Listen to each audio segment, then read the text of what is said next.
तो यहाँ पर द वर्ल्ड अराउंड अस यानी हमारे आसपास की दुनिया, उसके बारे में बताया गया है, जिसके बारे में हम आगे भी पढ़ चुके हैं स्टैंडर्ड 6 में। अभी हम देखेंगे activity number 1, read the puzzle, discuss it with you partner and guess the answer. तो यहाँ पर एक पजल दिया है, उसको पढ़ना है और पार्टनर से डिस्कस कर उसका आंसर देना है आपको। आई कैन फ्लोट, फ्लाई और fall is found on the land in the oceans and the sky. तो यहाँ पर बोला गया है कि मैं तैर सकता हूँ, फ्लाई उड़ भी सकता हूँ, फ्लो फॉल यानी जो स्नोफॉल होता है ना उस टाइप से स्नोफॉल भी होता है। In is found on the land, मैं जमीन पर पाया जाता हूँ। इन द ओशियन, ओशियन में भी मैं हूँ और स्काई में भी मैं हूँ। In what I eat and drink, मेरे को खाया भी जा सकता है और पिया भी जा सकता है। In fact in every part of me, तो अलग अलग मेरा ऐसा यूज है। It's the most needed, most wasted, मेरा बहुत it's the most needed, most wasted and most common substance on the earth. मैं ऐसा कॉमनली पदार्थ हूँ जो पृथ्वी पर पाया जाता हूँ और मेरी जरूरियात भी बहुत रहती है और मेरा वेस्ट भी बहुत होता है। Available for a prize and for a free, तो वो मैं पैसे से भी पाया जाता हूँ और फ्री में भी मैं पाया जाता हूँ। It is worshipped and feared, it is life giving and also causing death, तो मेरी पूजा भी करते हैं और मेरे से डरते भी हैं। इट इज लाइफ गिविंग, मैं जीवन दाता भी हूँ, जीवन दान भी देता हूँ। एंड ऑल्सो कॉजिंग डेथ, और मैं जान भी ले सकता हूँ। इट इज, तो मैं कौन हूँ, तो आप समझ पाए होंगे कि ये क्या है। तो वो है वाटर, जो पानी में तैर सकता है। जैसे आप कोई सोडा पीते हो तो उसमें बर्फ की क्यूब डालते हो ना, तो वो तैरता भी है।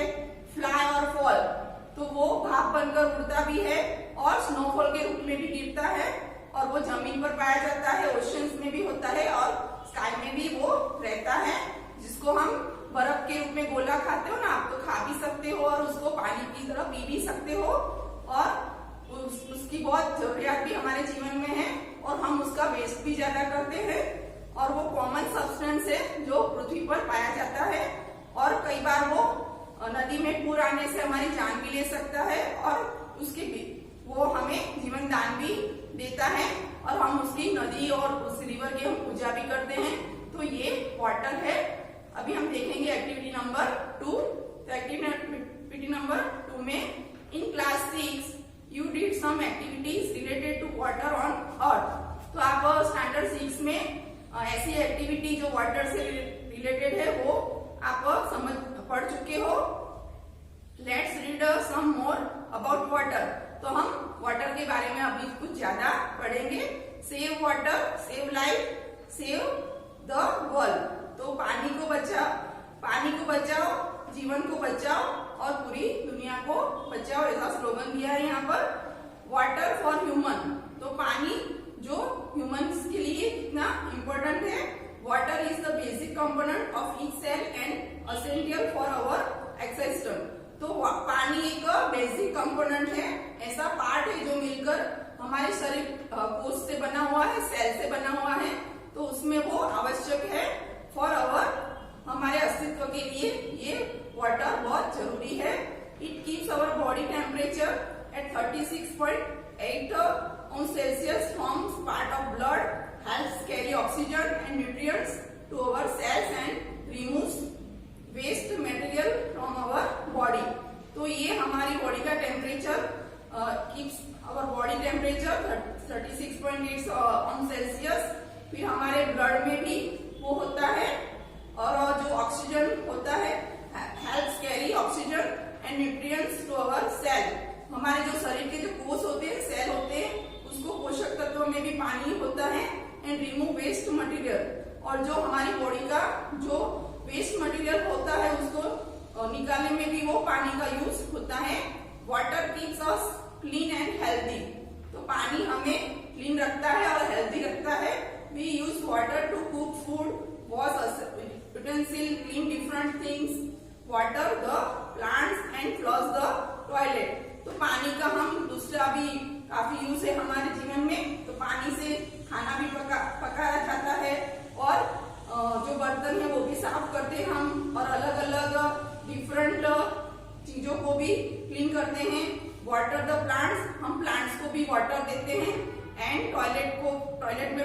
भी वाटर से होता है।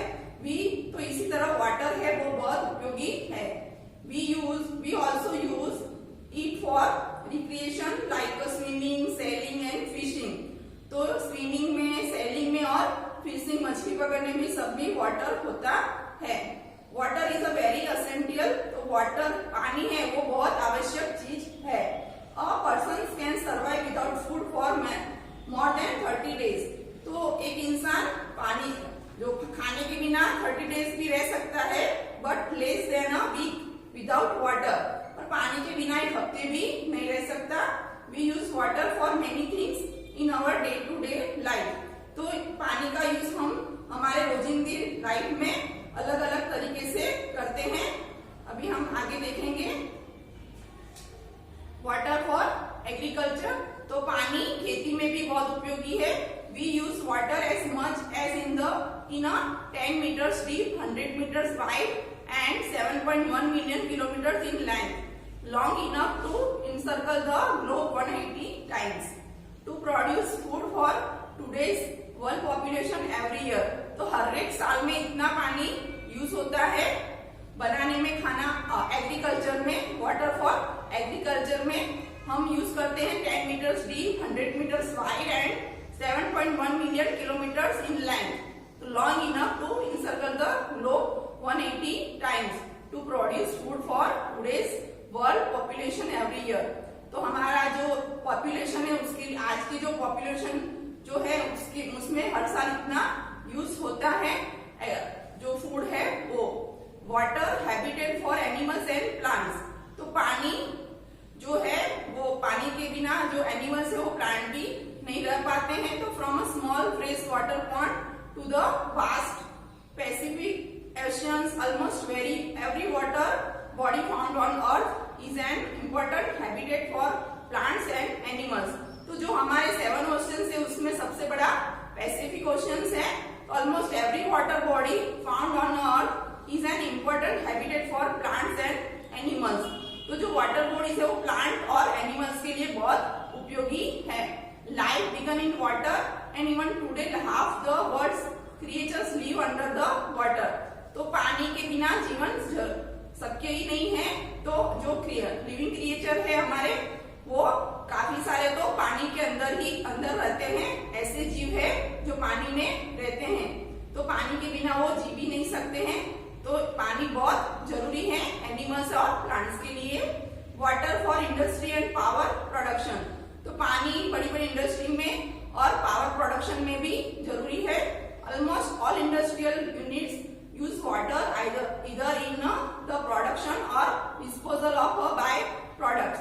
तो बहुत सारी ऐसी इंडस्ट्रीज यूनिट है जो पानी उसमें बहुत जरूरी होता है प्रोडक्शन में और डिस्पोजल में प्रोडक्ट के।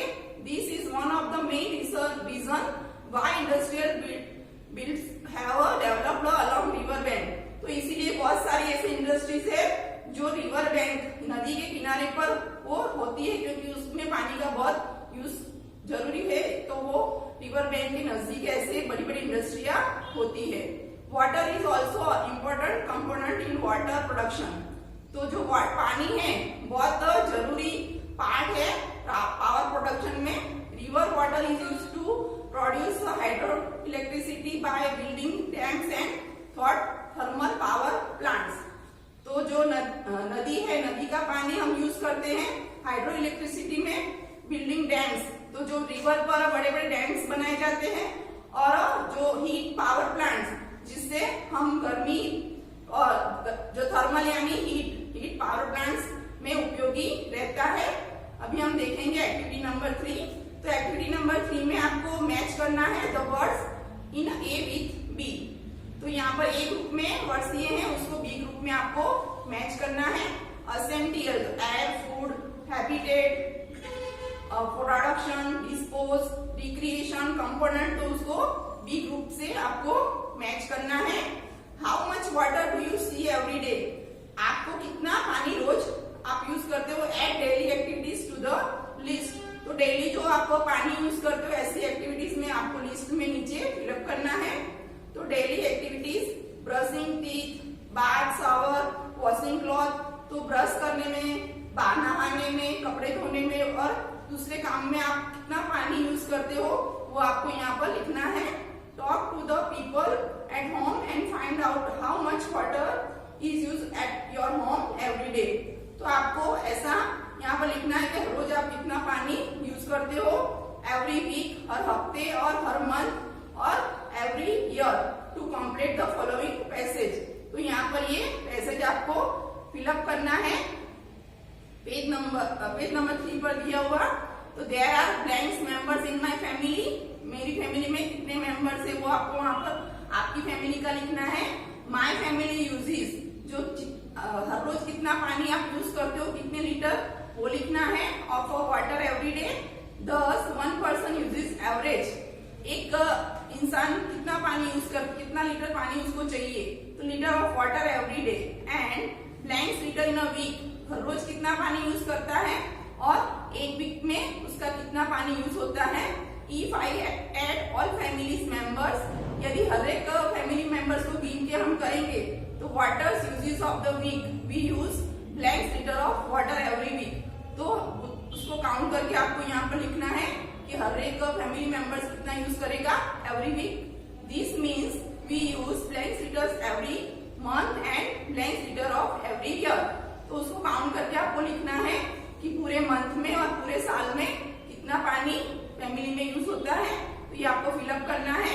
अभी हम देखेंगे एक्टिविटी नंबर 4। तो activity number 4, here are some ways you can use water और मिसयूज इट। आप पानी का यूज भी करते हो और मिसयूज भी करते हो, वो यहाँ पर दिया हुआ है।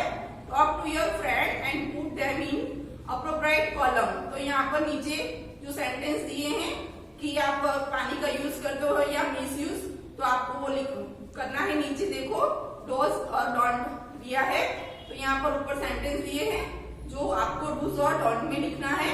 तो 1 नंबर का है use only as much water as you require. तो आपको जितना चाहिए उतना पानी यूज करना चाहिए, तो ये अच्छी आदत है। तो यहाँ पर डूज में आएगा close tap tightly after use. आप नल खोलते हो तो उसको बाद में बराबर बंद करना चाहिए, तो ये भी डूज में आएगा। Use a bucket while bathing instead of a shower. तो शावर में काफी पानी वेस्ट होता है, तो बकेट में पानी लेकर नहाना चाहिए, तो ये भी डूज में आएगा। Throw garbage near water source when on picnic. आप पिकनिक पर जाते हो तो जो गार्बेज होता है वो पानी के नजदीक डालना चाहिए। तो ये सेंटेंस बराबर नहीं है, तो वो कहाँ पे आएगा, डोंट में आएगा। बाकी नीचे है ऑर्गेनाइजेस ट्रीज प्लांटेशन एक्टिविटीज। तो यहाँ पर दिया है कि ट्री प्लांटेशन एक्टिविटीज में ऑर्गेनाइज करना चाहिए वाटर, तो ये राइट है, तो यहाँ डूज में आएगा। तो इस तरह नीचे का जो है वो पूरा आपको डूज और डोंट में लिखना है इस तरह से। अभी हम देखेंगे आगे एक्टिविटी नंबर 5। तो एक्टिविटी नंबर 5 में work with your partner and list your daily activities where energy electricity is used directly और इनडायरेक्टली। तो हम इलेक्ट्रिसिटी डायरेक्टली यूज करते हैं और इनडायरेक्टली वो आपको यहाँ नीचे लिखना है एक्टिविटी नंबर 5 में। अभी देखेंगे एक्टिविटी नंबर 6। उसमें do you know where the energy comes from. आप जानते हो कि जो एनर्जी है वो कहाँ से आती है। तो we use electricity in almost all activities of life directly और इनडायरेक्टली। तो हम इलेक्ट्रिसिटी यूज करते हैं डायरेक्टली कई सारे ऐसे काम में, डायरेक्टली और indirectly. Electricity is a form of a energy. तो इलेक्ट्रिसिटी एक एनर्जी का फॉर्म है। Producing energy is not easy. तो एनर्जी को प्रोड्यूस करना कोई इजी नहीं है। There are many different source of energy. तो एनर्जी के बहुत सारे सोर्सेस हैं। This include non renewable sources like petroleum, kerosene, coal etcetera, and renewable source like wind energy, hydro electric energy and solar energy. तो जो non renewable और renewable मानी आसानी से जो हमें मिलता है वो, और नॉन रिन्यूएबल यानी वो खत्म जल्दी, उसको हम जल्दी नहीं पा सकते ऐसे। तो there are many different sources of energy. तो एनर्जी के ऐसे डिफरेंट सोर्सेज है। This include non renewable sources like petroleum, petrol, kerosene, coal, वो